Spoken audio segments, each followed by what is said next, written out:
கழி அப்படின்னு சொல்லக்கூடிய சிவபெருமான் திருவாதிரை கழி சாப்பிட்ட நாள். அது எங்க நடைபெற்றது அப்படின்னா தில்லையில நடைபெற்றது. அதனால நடராஜருக்கு மிக முக்கியமான 6 அபிஷேகங்கள் வருஷத்துல நடக்கும்.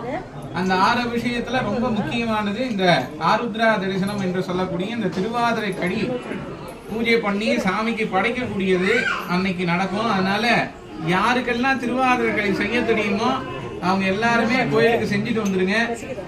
போன முறை எல்லாரும் யூடியூப்லாம் பார்த்து ஏதோ மாதிரி கொஞ்சம் செஞ்சாலும் நல்லா செஞ்சு எடுத்துட்டு வந்தாங்க. அதனால காலையில 13ஆம் தேதி காலையில 6 மணிக்கு அபிஷேகம் நடைபெறும். 6 மணிக்கு சிவனுக்கு அபிஷேகம், அதனோடவே சாமிக்கு நடராஜருக்கும் அபிஷேகம் நடைபெறும். அதனால எல்லாரும் வந்து கலந்துக்கங்க.